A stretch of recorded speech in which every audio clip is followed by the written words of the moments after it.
1.5 लाख करोड़ बचे हैं देश के, तो सर इसके बावजूद भी पेट्रोल के दाम कम क्यों नहीं हुए? पहली सवाल ये है। ये सब सवाल आप पेट्रोलियम मिनिस्टर को अच्छा, पूछो। ये बढ़िया है। बदल लिया साला। আপনার গাড়ি, আপনার বাইক, আপনার ইএমআই, আপনার সার্ভিসিং এর খরচ, আপনার পেট্রোলের টাকা সবই আপনার, কিন্তু আপনার গাড়িতে কি জ্বালানি যাবে সেটা ঠিক করবে কে? আপনি নাকি মন্ত্র? কারণ আজকে যে E20 ইথানল নিয়ে কথা বলবো সেটা শুধু আর পেট্রোলে একটু ইথানল মেশানোর গল্প নয়। এখানে আছে মাইলেজ কমার অভিযোগ, পুরনো ইঞ্জিনের ক্ষতির আশঙ্কা, বার্নি হ্যাট নিয়ে প্রশ্ন, মিনিস্ট্রি বনাম পাবলিক ন্যারেটিভ, জল খরচ, ফুড ভার্সেস ফুয়েল ডিবেট, আর সব শেষে সাধারণ মানুষকে না জিজ্ঞেস করে পুলিশে চাপিয়ে দেওয়ার মতো অভিযোগ। নমস্কার বন্ধুরা, আমি ভুবন। যদি এই ধরনের তথ্যভিত্তিক আলোচনা আপনাদের ভালো লাগে তাহলে অবশ্যই সাবস্ক্রাইব করে চ্যানেলটির পাশে থাকবেন এবং কমেন্টে আপনাদের মতামত জানিয়ে দেবেন। সাথে ভিডিওটি ভালো লাগলে একটা করে লাইক করে যাবেন। চলুন এবার ইমোশন নয়, তথ্য আর যুক্তি, পাবলিক ইন্টারেস্ট দিয়ে পুরো বিষয়টা ভেঙে দেখি।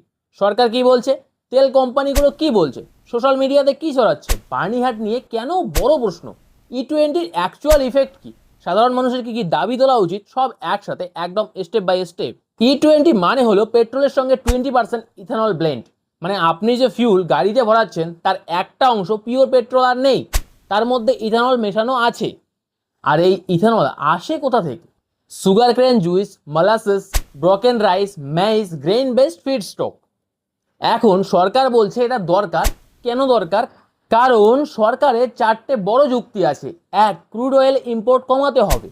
ভারত বিপুল পরিমাণ তেল বিদেশ থেকে কেনে, যদি পেট্রোলের একটা অংশ ইথানল দিয়ে রিপ্লেস করা যায় তাহলে ইম্পোর্ট বিল কিছুটা হলেও কমবে।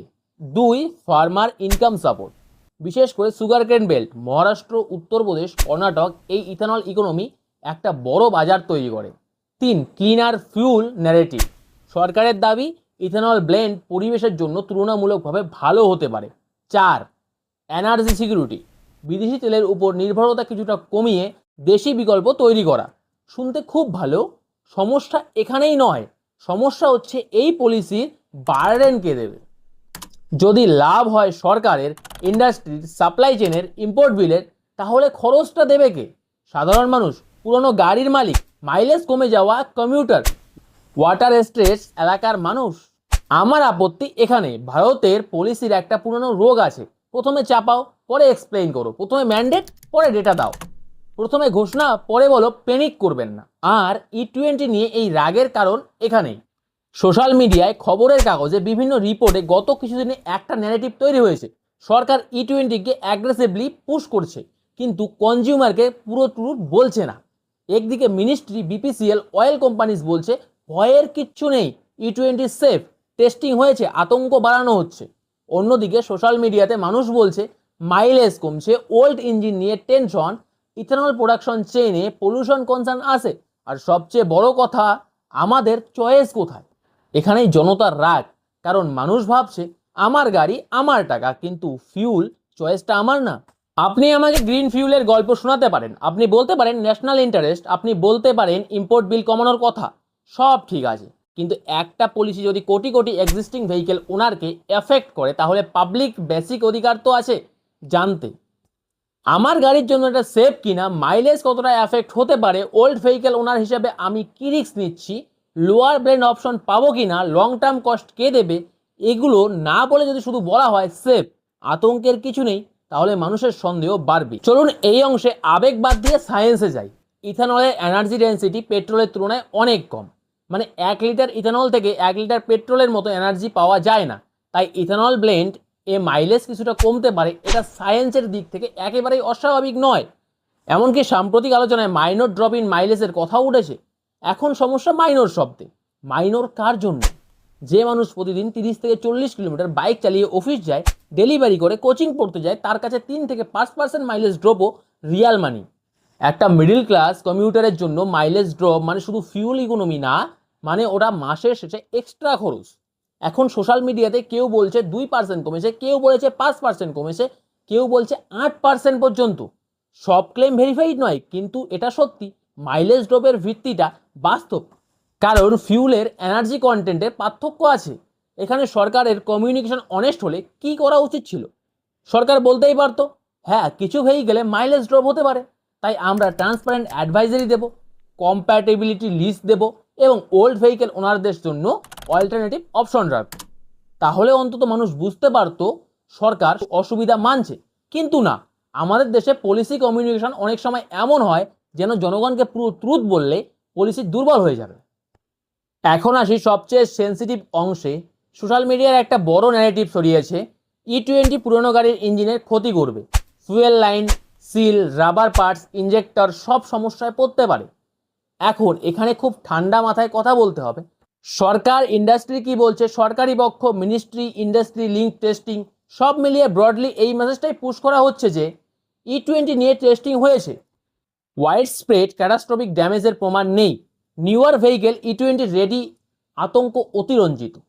ঠিক আছে, এই অংশ পুরো মিথ্যে এটা বলা যাবে না, কিন্তু পাবলিক কনসার্ন এখানেই শেষ হয় না। কারণ বাস্তব গাড়ি আর টেস্ট ভেহিকেল এক জিনিস না। ভারতের রাস্তায় যে গাড়ি চলছে তার একটা বড় অংশ পুরনো, 8, 10, 12 বছরের বাইক, পুরনো hatchback, long use commuter vehicle, এসবের বাস্তবতা আলাদা। ধরুন fuel hose age, rubber seal আগে দুর্বল, সার্ভিস হিস্ট্রি পারফেক্ট নয়, হিউমিড ক্লাইমেট, গাড়ি অনেক সময় পার্ক থাকে, স্টোরেজ কন্ডিশন আইডিয়াল না। এখানে ইথানলের কিছু বৈশিষ্ট্য রিলেভেন্ট হয়ে যায়। 1, ইথানল হাইগ্রোস্কোপিক মানে ময়েশ্চার টানতে পারে। 2, ইথানল সলভেন্টের মতো আচরণ করতে পারে। কিছু পুরনো রাবার, প্লাস্টিক, ইলাস্টোমার পার্টস এর উপর দীর্ঘমেয়াদী প্রভাব ফেলতে পারে, বিশেষ করে যদি সেগুলো হাই ইথানল কম্প্যাটিবিলিটি মাথায় রেখে তৈরি করা না হয়। এখন খুব গুরুত্বপূর্ণ কথা বলি, আমি এটা বলছি না যে E20 দিলেই আপনার কাল ইঞ্জিন শেষ।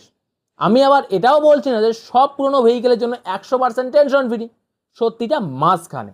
নতুন E20 কমপ্লেন্ট ভেহিকেলের আর পুরনো প্রি E20 কমিউটার ভেহিকেল এক কনফিডেন্স লেভেলে সেফ বলে দেওয়া ইন্টেলেকচুয়ালি অনেস্ট না। আর পলিসির সবচেয়ে বড় ব্যর্থতা এখানে, ওল্ড ভেহিকেল ওনারদের জন্য আলাদা কনজিউমার ফেসিং ক্ল্যারিটি নেই। তাহলে মিনিস্ট্রি, BPCL বলছে ইথানল সেফ কেন? কারণ ন্যারেটিভ কন্ট্রোল খুব জরুরি।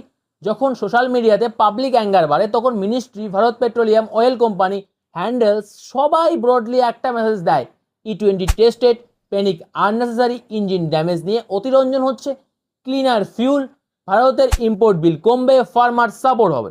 আমি এটা মানছি এই ন্যারেটিভের পুরো মিথ্যে নেই। ইথানল ব্লেন্ডিংয়ে পৃথিবীতে নতুন কিছু নয়, অনেক দেশে ব্লেন্ড হয় এবং কিছু নিউ এজ ভেহিকেলে কম্প্যাটিবিলিটি ইস্যু কম। কিন্তু আমি আবার প্রশ্ন করছি, সেভ হলে কনজিউমার চয়েস কোথায়?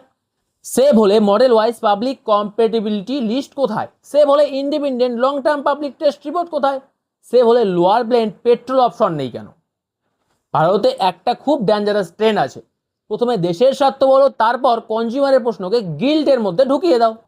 যেন আপনি যদি বলেন আমার গাড়ি ক্ষতি হলে দায় কে নেবে, তাহলে আপনি দেশের বিরুদ্ধে প্রশ্ন তুলছেন। না, এভাবে হবে না। দেশ মানে শুধু মন্ত্রক না, দেশ মানে জনগণ। জনগণের পকেট, ইঞ্জিন, মেনটেনেন্স কস্ট, চয়েস এসবও ন্যাশনাল ইন্টারেস্টের অংশ। এবার আসি একটা গুরুত্বপূর্ণ রাজনৈতিক ও নীতিগত প্রশ্নে।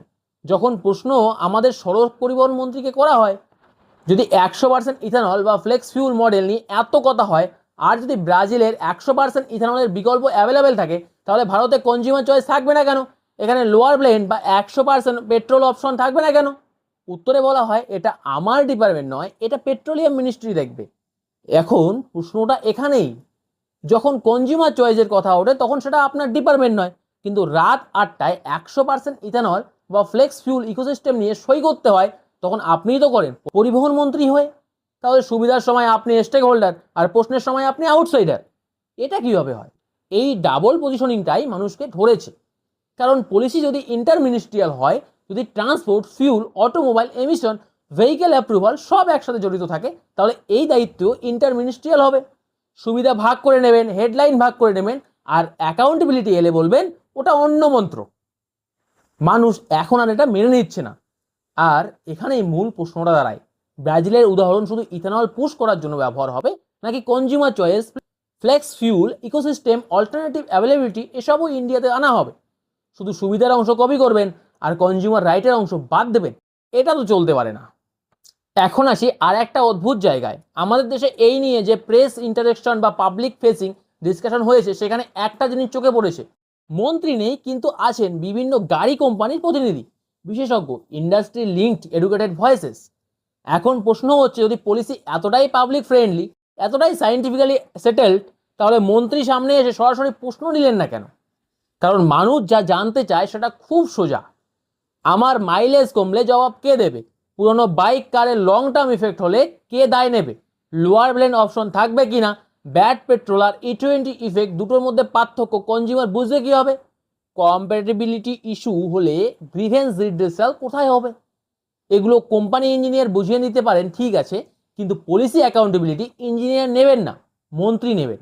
এখানে আর একটা ন্যারেটিভ পুশ করা হয়েছে, E20 ক্ষতি হচ্ছে না, আসলে খারাপ পেট্রোলের জন্য ক্ষতি হচ্ছে। ঠিক আছে, ধরি এই যুক্তির মধ্যে সত্যি আছে, কিন্তু ভারতের অনেক জায়গায় fuel quality, contamination, storage, water ingress এসব রিয়েল প্রবলেম হতে পারে। কিন্তু তাহলে প্রশ্ন আরও বড় হয়ে যায়, আগে কেন এই খারাপ পেট্রোল, জল মেশানো পেট্রোল, কন্টামিনেটেড ফিউল এসবের বিরুদ্ধে ঠিকভাবে ক্র্যাকডাউন করা হলো না? আগে কেন public audit, pump wise accountability, strict investigation, transport action দেখা গেল না? যদি আজকে বলা হয় দেখুন E20 খারাপ না, আসলে বাজারে খারাপ পেট্রোলের সমস্যা আছে, তাহলে জনতা উল্টে বলবেই, তাহলে এতদিন আপনারা কি করেছিলেন? ঘুমিয়েছিলেন? যদি কন্টামিনেশন রিয়াল ইস্যু হয় তাহলে সেটা E20 আগেও ছিল। তাহলে আগে পাম্প মনিটরিং কোথায় ছিল? স্যাম্পল টেস্টিং কোথায় ছিল? লাইসেন্স সাসপেনশন কোথায় ছিল? কনজিউমার কম্পেনসেশন কোথায় ছিল? এখানেই সরকারের কমিউনিকেশন ব্যাকফায়ার করছে। কারণ আপনি যদি E20 বিরুদ্ধে অভিযোগ কাউন্টার করতে গিয়ে খারাপ পেট্রোলের আর্গুমেন্ট দেন, তাহলে আপনি পরোক্ষভাবে স্বীকার করেছেন ফিউল ইকোসিস্টেম এই ট্রাস্ট ডিফিসিট করেছে। আর ফিউল ইকোসিস্টেমে ট্রাস্ট ডিফিসিট থাকলে সেখানে মানুষ E20 সন্দেহ করবে, এটাই স্বাভাবিক। এখন আসি বার্নিহাটে। সাম্প্রতিক সময়ে সার্থক গোস্বামীর বার্নিহাট সংক্রান্ত সোশ্যাল মিডিয়া কন্টেন্ট অনেকের নজর কেড়েছে। ওই কন্টেন্টে ব্রডলি প্রশ্ন তোলা হয়েছে ইথানল প্রোডাকশন হাব এর আশেপাশে পলিউশন, এনভায়রনমেন্টাল প্রেশার আর গ্রিন ফিউলের ন্যারেটিভের আড়ালে বাস্তবতা নেই। এখানে আমি খুব সাবধানে কথা বলবো। আমি বলছি না যে এটা বার্নিহাটের সব পলিউশনের ক্ষেত্রে একমাত্র কারণ ইথানল প্লান্ট। এটা বলার জন্য site specific verified pollution inventory, regulated data, discharge record এসব দরকার। কিন্তু সার্থক যে প্রশ্ন তুলেছেন সেটা গুরুত্বপূর্ণ। প্রশ্নটা হলো ফিউলকে ক্লিনার ফিউচার বলে বাজারে বিক্রি করা হচ্ছে, তার জন্য প্রোডাকশন চেইনে যদি pollution, water stress, West discharge, local suffering থাকে, তাহলে পলিসির এনভায়রনমেন্টাল ক্লেম কতটা শর্ট? আমরা ফিউলকে শুধু পাম্প নজল থেকেই দেখব, নাকি factory gate, ground water, waste handling, local village এসবও দেখব? কারণ গ্রিন ফিউল এর একটা বড় সমস্যা হলো টেইল পাইপ ক্লিন হলেই পলিসি ক্লিন হয়ে যায় না। গাড়ির এক্সহস্ট একটু ক্লিন হলো ভালো কথা, কিন্তু ফ্যাক্টরির আশেপাশে মানুষ যদি dirty water, foul smell, pollution, health concern নিয়ে বাঁচে, তাহলে গ্রিন কথাটা কাগজে শোনালে বাস্তবে সেটা হলো হয়ে যায়। বার্নিহাট তাই একটা সিম্বল। এটা আমাদের মনে করিয়ে দেয় ফিউল পলিসিকে ট্যাঙ্ক টু টায়ার দিয়ে বিচার করলে হবে না, field to factory to fuel tank দিয়ে বিচার করতে হবে।